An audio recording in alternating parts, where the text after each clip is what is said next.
20 मार्च 2026 की दोपहर का समय था। घना जंगल, चारों तरफ सन्नाटा और एक ऐसा व्यक्ति जो बार बार इधर से उधर देख रहा था, जैसे डर हो कि कोई उसे देख न ले। उसके हाथ में एक बैग था और बैग के अंदर जो था वह किसी की भी रूह कँपा सकता था। वह भारतीय नौसेना का काम करने वाला एक टेक्नीशियन था।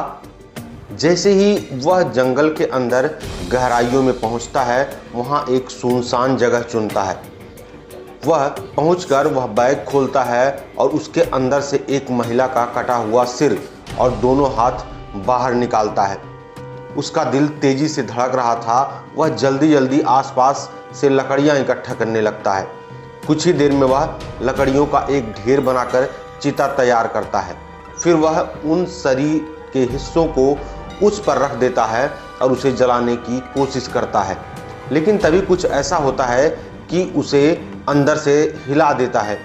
उस महिला की आंखें पूरी तरह बंद नहीं होती हैं जब उसने प्राण त्यागे थे। ऐसा लग रहा था कि वह उसे देख रही हो, जैसे वह हर चीज को महसूस कर रही हो। यह दृश्य उसके दिमाग में बैठ जाता है। वह घबराने लगता है। बार बार जंगल में इधर से उधर जाता है, देखता है उसे कोई देख तो नहीं रहा है। करीब 2 से 3 घंटे मशक्कत के बाद वह उन हिस्सों को जलाने की कोशिश करता है, लेकिन उसके दिमाग में एक ही सवाल घूम रहा था, बाकी शरीर का क्या करूंगा।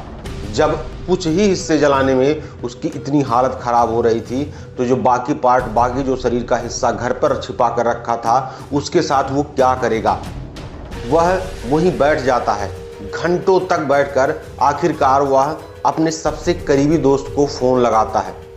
कपकपाती आवाज में वह सब कुछ कह देता है और अपने दोस्त से सारी अपनी मन की व्यथा की बातें सब बता देता है। दोस्त उसकी बात ध्यान से सुनता है और फिर कहता है, तुम बहुत बड़ी गलती कर चुके हो। अगर बचना चाहते हो, अगर ये चाहते हो कि पुलिस तुम्हारा एनकाउंटर न करे, तुम्हारे साथ कोई गलत न हो, तो पुलिस के पास जाओ।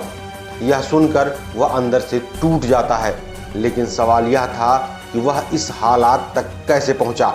नमस्कार दोस्तों, मैं सुनी कुमार पांडे और आप देख रहे हैं काल हंस की एक कलंक कहानी। तो दोस्तों, आगे तक बने रहिएगा। अगर नए हैं तो चैनल को जरूर सब्सक्राइब करिएगा। पूरी घटना, पूरी कहानी समझने की कोशिश करेंगे। यह कहानी शुरू होती है आंध्र प्रदेश के विजयनगरम जिले से। वहीं का रहने वाला था जिन्नदाता रविंद्र। पेशे से भारतीय नौसेना में टेक्नीशियन। उसकी पोस्टिंग विशाखापट्टनम में थी। साल 2020 लॉकडाउन का समय। रविंद्र अकेला था, परिवार से दूर, एक सीमित जगह में रहना, ना कोई दोस्ती, ना खास कोई सहारा। ऐसे में उसका सबसे बड़ा साथी बन गया उसका मोबाइल। वह दिन भर वीडियो देखता, फिल्में देखता। फिर धीरे धीरे वह एक डेटिंग ऐप डाउनलोड कर लेता है, जिसको मिंगल डेटिंग ऐप बोलते हैं। यहीं से उसकी जिंदगी बदलने वाली थी। स्क्रॉल करते करते उसकी नज़र एक लड़की पर जाकर रुक जाती है, जिसका नाम मोनिका होता है। दोनों की बातचीत शुरू होती है। धीरे धीरे यह बातचीत आदत बन जाती है, फिर दोस्ती, फिर एक गहरा रिश्ता। फिर दोनों में एक दूसरे के बिना रह नहीं सकते थे, इसलिए लॉकडाउन के बाद मिलने का सिलसिला शुरू हो जाता है।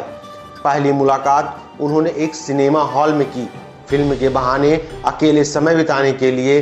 इसके बाद वे पार्क, सुनसान जगहों और प्राइवेट लोकेशन पर मिलने लगे। उनकी दोस्ती इतनी गहरी हो गई, लेकिन एक चीज जो खास थी, दोनों ने कभी अपने परिवार को खुलकर इसके बारे में बात नहीं की थी। समय बीतता गया। साल 2024 आ गया। रविंद्र के घर वालों ने उसकी शादी तय कर दी और परिवार के दबाव में आकर रविंद्र ने यह शादी कर भी ली। उसकी यह बात मोनिका को भी बता दी। हैरान करने की बात है कि मोनिका को इससे कोई आपत्ति नहीं हुई। जहां दोनों एक दूसरे से प्रेम कर रहे थे, उसके बाद भी रविंद्र की शादी से मोनिका को कोई दिक्कत नहीं हुई। दोनों का मिलना जुलना जारी रहा, लेकिन अब कहानी ने खतरनाक मोड़ ले लिया था। मोनिका ने उससे पैसे मांगना शुरू कर दिया, पैसे ऐंठना शुरू कर दिया, उसे ब्लैकमेल करना शुरू कर दिया। शुरुआत में छोटे छोटे अमाउंट, फिर बड़ी रकम का अमाउंट मांगने लगी। यहाँ तक कि लोग बताते हैं 35 लाख रुपए मांगने लगे। कुछ रिपोर्ट के मुताबिक लाखों रुपए जब रविंद्र ने वापस मांगे, मोनिका ने साफ इनकार कर दिया और यहीं से हुआ ब्लैकमेलिंग और खतरों का खेल। अगर पैसे देना बंद किया तो मैं सब कुछ तुम्हारी पत्नी को बता दूंगी। यह सुनकर रविंद्र डर गया। उसकी शादीशुदा जिंदगी दांव पर थी। उसकी समय पत्नी प्रेग्नेंट हो गई। परिवार 2026 में उसकी पत्नी मायके चली गई और रविंद्र पूरी तरह अकेला था और मोनिका का दबाव बढ़ता जा रहा था। यहीं से खौफनाक प्लानिंग शुरू हुई। 29 मार्च 2026 दोपहर करीब 1 बजे रविंद्र ने मोनिका को अपने फ्लैट पर बुलाया। बहाना सरप्राइज, असल मकसद कुछ और ही था। दोनों करीब 4 से 5 घंटे साथ रहे। शाम होने लगी, मोनिका जाने लगी, लेकिन जाते जाते समय उसके फिर पैसे मांगे। इस पर रविंद्र ने मना कर दिया। दोनों के बीच बहस शुरू हो गई और बहस झगड़े में बदल गई और झगड़ा हत्या में। रविंद्र ने पहले से ही प्लानिंग कर रखी थी। उसने एक तेज धारदार चाकू पहले से ही मंगवाया हुआ था। पहले वो चाकू को लेने के लिए वो मार्केट जाता है, लेकिन जब वहाँ से वो संतुष्ट नहीं होता तो ऑनलाइन मंगवाता है। गुस्से और डर से उसने मोनिका की हत्या कर दी। लेकिन कहानी यही नहीं खत्म हो जाती है। असली खौफ इसके बाद शुरू हो जाता है। उसके शव के कई हिस्से किए जाते हैं। सिर अलग, हाथ अलग, पैर अलग, धड़ के 2 हिस्से और कुछ हिस्सों को तो उसने बैग में रखा, कुछ हिस्सों को फ्रिज में छिपा दिया और बाकी को जंगल लेकर जाने की कोशिश करने लगे। आगे जाने के बाद वो जंगल में आगे क्या हुआ, क्या पुलिस को सारे सबूत मिले, क्या रविंद्र बच पाया, क्या मोनिका सच में ब्लैकमेल कर रही थी या कहानी कुछ और ही थी। उस बॉडी पार्ट के हिस्से को लेकर वो जंगल पहुंचता है और उसे दफन करने की, जलाने की कोशिश करता है। क्योंकि उसकी जब मृत्यु हुई थी तो उस समय मोनिका की आंखें खुली की खुली थीं। तो वो जब लकड़ी इकट्ठा करने के बाद उस हिस्से को लकड़ी के ऊपर रख रहा था, तभी वो बार बार डरने लगा था। उसे लग रहा था कि कोई उसे देख रहा है। बार बार वो चारों तरफ मुड़कर देखता और डरा रहता। तभी उसके दिमाग में ये आइडिया आता है और वो अपने सबसे करीबी दोस्त को फ़ोन करता है। अपने दोस्त को फ़ोन करने के बाद वो सारी व्यथा बताता है। उसका दोस्त उसे समझाता है। वो कहता है कि अगर तुम चाहते हो कि तुम बच जाओ तो तुम्हें पुलिस के पास जाना चाहिए। पुलिस के पास जाओ और अपनी पूरी व्यथा, अपनी पूरी कहानी उसे बताओ, ताकि आगे चलकर एनकाउंटर और फांसी जैसे विवाद से तुम बच सको। उसके बाद वो वहाँ से अपने घर के पास जो स्ट्रीट होता है, वहाँ पर जो पुलिस चौकी होती है, पुलिस स्टेशन जाता है और पुलिस को सारी बात बताता है। दोस्तों, इस कहानी को सुनाने तक बताते हैं कि पुलिस उसके साथ, पहले तो पुलिस विश्वास नहीं कर रही थी, फिर पुलिस उसके साथ उस जंगल की जगह पे पहुंचती है, लेकिन उसे पूरे बॉडी के हिस्से नहीं मिल पाते हैं। कुछ जले होते हैं और कुछ घर में फ्रिज में इकट्ठे होते हैं। दोस्तों, मोनिका का अंतिम संस्कार किया जाएगा कुछ हिस्सों के साथ और कुछ जो हिस्से जो पहले से संस्कार हो चुके थे वो भी बिना रीति रिवाज के।